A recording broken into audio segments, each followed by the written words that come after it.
Bueno, Elma, ¿Qué tal? la ¿Cómo semana estás? pasada, ¿cómo estás? La semana pasada hubo mucha polémica en medios de comunicación en torno al ingreso mínimo vital. Y yo quería hablar contigo, porque además se señaló a Andalucía, se señaló concretamente a Córdoba, y voy a defender un poquito más. Se señaló a mi barrio, al distrito sur de Córdoba. Ha cundido la indignación entre los vecinos y las vecinas, porque señalar uno de los barrios con más pobreza de España y además poner la llaga en las soluciones, como es el ingreso mínimo vital, ha suscitado mucho debate. Un debate que además en Andalucía se da donde Moreno Bonilla abandona y la Junta de Andalucía abandona a barriadas como el Distrito Sur, y sin embargo quien pone soluciones como María Jesús Montero, que tiene herramientas como el ingreso mínimo vital, donde el Consejo de Ministros estáis poniendo, bueno, rostro y voz a los problemas de las personas que están en situación de exclusión, bueno, pues nos lleva a un debate, ¿no? A un debate que yo quería tener contigo, o una charla, ¿no? ¿Qué impacto piensas que ha tenido la medida del ingreso mínimo vital en la gente que más lo necesita? Bueno, lo primero yo creo, Alberto, es que tengo que darte las gracias porque podamos tener este espacio, porque es tan necesario explicar bien las políticas que llevamos a cabo, porque es la mejor manera de combatir la desinformación, la falsedad, los bulos que giran en torno a algo pues, tan digno como luchar contra la pobreza. Porque además yo he tenido ocasión de escuchar las historias de vida de beneficiarios del ingreso mínimo vital, y cuando escuchas sus historias de vida te das cuenta de lo que supone para ellos el ingreso mínimo vital. Y también he escuchado a personas que se sienten estigmatizadas, porque la pobreza estigmatiza. Por eso es durísimo ver reportajes que ahondan precisamente en esa estigmatización, creo que lo he dicho mal, estigmatización, o que ahondan en la desinformación. El ingreso mínimo vital es una política, para empezar es una política, no es solo una ayuda. Es una política que está viva, que está en constante evolución y en constante acompañamiento, porque se puso en marcha en un momento muy complicado en nuestro país, en la pandemia, en pleno 2020, cuando desde la propia Comisión Europea decía que España tenía una protección desigual, depende de las comunidades autónomas, y es una política de Estado, se puso en marcha. Y así, con todo el rigor de los datos, como me gusta hablar a mí, ha evitado que más de 3 millones de personas caigan en la pobreza. Pero el ingreso mínimo vital no es solo una paguita, tiene un objetivo de inclusión, de dar una segunda oportunidad.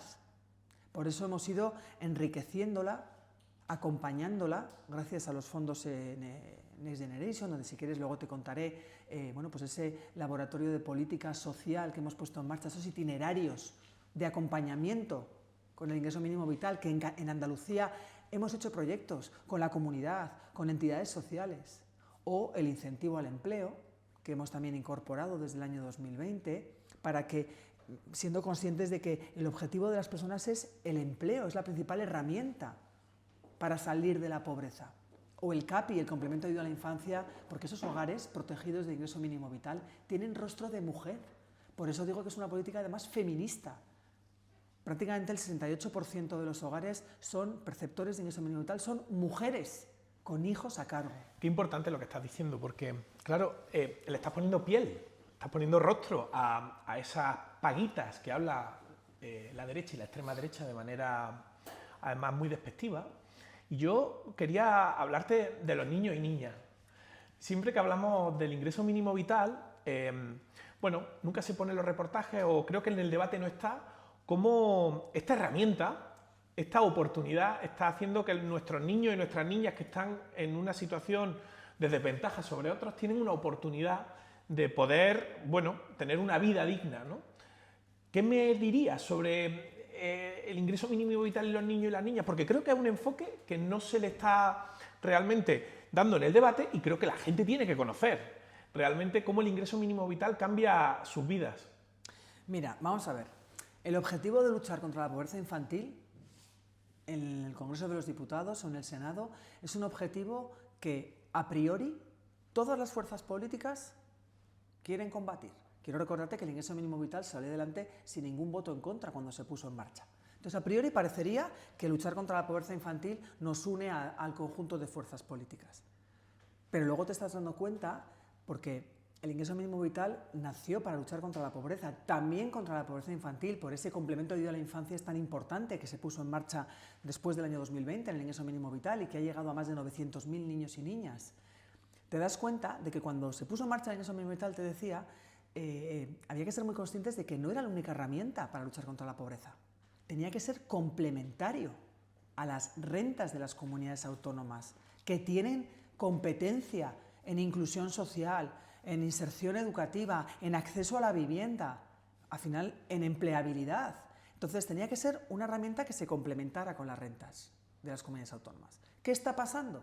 Pues que hay fuerzas políticas como el Partido Popular y Vox que denuncian aquí en el Congreso o en otros lugares, en las cámaras, denuncian que no somos contundentes luchando contra la pobreza infantil, que no tenemos todo el éxito que hay que tener, hay mucho por hacer, y sin embargo en las comunidades donde gobiernan están reduciendo sus rentas mínimas. Y también está pasando en Andalucía, están detrayendo recursos que se tienen que destinar a la inclusión, a luchar contra la pobreza, a luchar contra la pobreza infantil, prefiriendo optar por rebajas impositivas, por ejemplo, bajar los impuestos a quienes más tienen.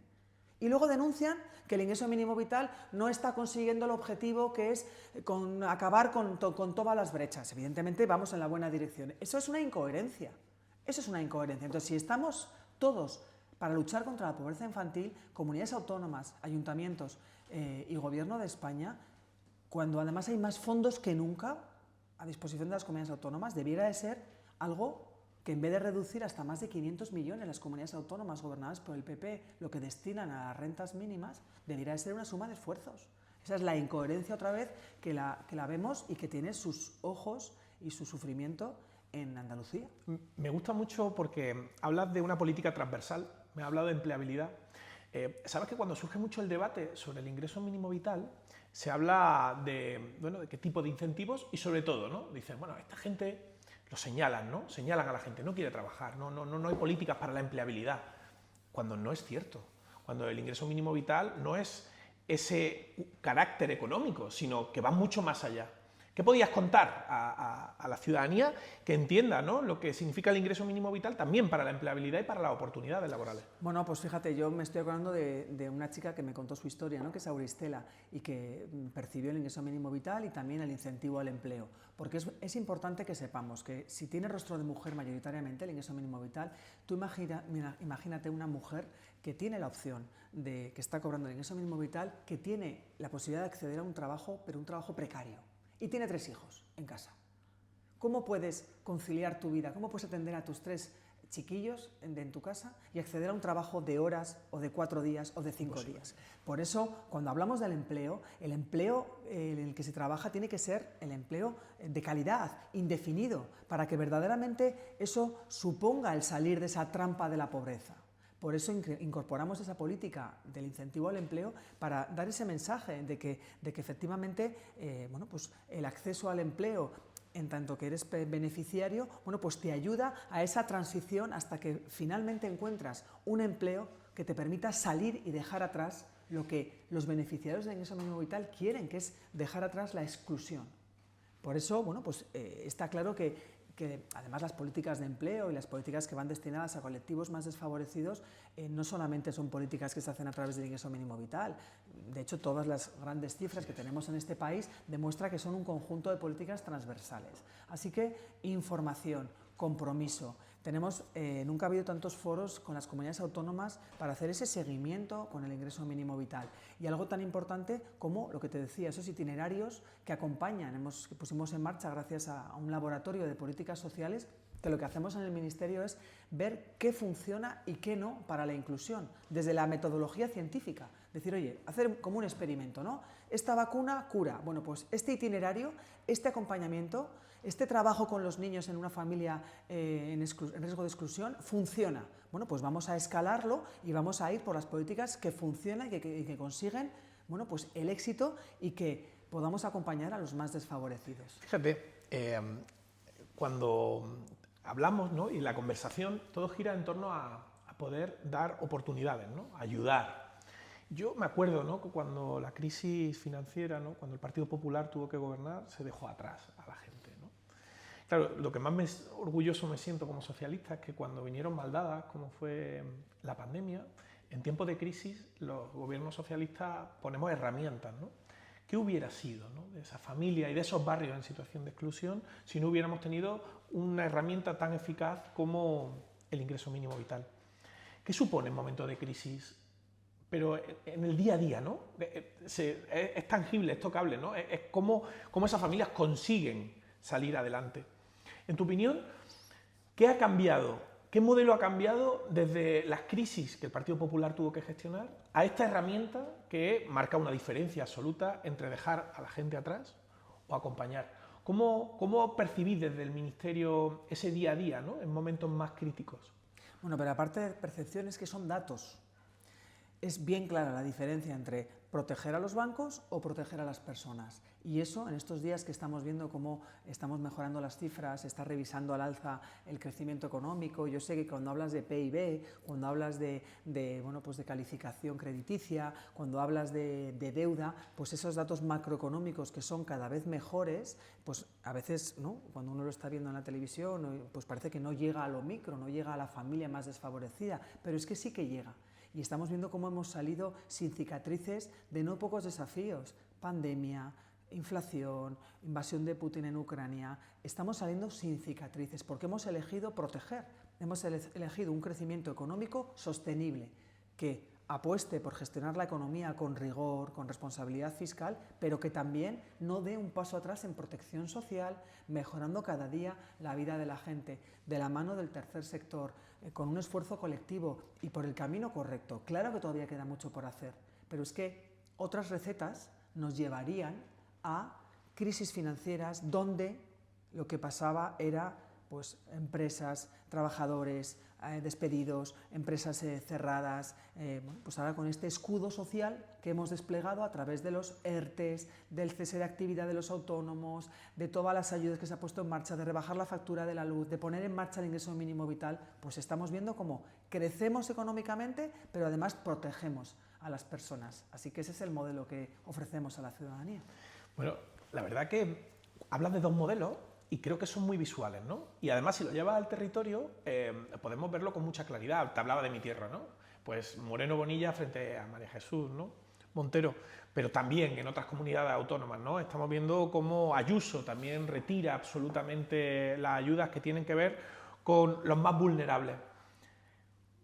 Cuéntanos así un poquito en secreto, ¿no?, ¿qué sensibilidad tienen las comunidades autónomas del Partido Popular? ¿Por qué crees que realmente no son sensibles a esta cuestión y se dejan llevar por discursos que lo que hacen es excluir y abandonar a los que más lo necesitan? Pues mira, es que están absolutamente identificados el Partido Popular y Vox, y lo voy a explicar, por ejemplo, con el discurso migratorio. Mira, cuando una comunidad como la tuya, como Andalucía, que la conozco bien, la he visitado varias veces como ministra, tiene una afluencia de personas extranjeras que trabajan, que enriquecen, que son motor de crecimiento de tu tierra, el responsable político que gobierna esa comunidad debería dimensionar todos los servicios públicos para que dieran servicio al conjunto de los ciudadanos para los que gobierna.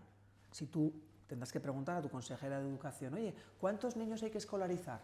A tu consejero o consejera de Sanidad, ¿cuántas personas van a acceder a los servicios públicos? ¿Cuántas viviendas me van a hacer falta? Tendrías que dimensionarlo porque viene gente de fuera a trabajar y a hacer crecer tu comunidad. Pero lo que están haciendo es dejarlos morir, los servicios públicos, dejarlos morir. Bueno, que es que he estado hace 4 días en Andalucía y he visto las mareas blancas otra vez movilizándose por la defensa de la sanidad pública. Así es. ¿Para qué hacen después? ¿Cuál es el siguiente paso? Culpar a los inmigrantes de los colapsos. Los dejas morir y entonces cuando una persona está esperando una lista de espera interminable, pues el discurso fácil es que esto es culpa de los inmigrantes. Esa es la hipocresía que está haciendo Moreno Bonilla, que está soplando y sorbiendo, por ejemplo, en política migratoria, que por un lado se enorgullece de las cifras de afiliación y de crecimiento de su país, de su comunidad, donde la fuerza laboral y el aporte de la población extranjera es importantísimo, y por otro lado deja languidecer los servicios públicos para culpar a la población migrante y favorecer un caldo de cultivo que es el discurso racista y xenófobo de Vox.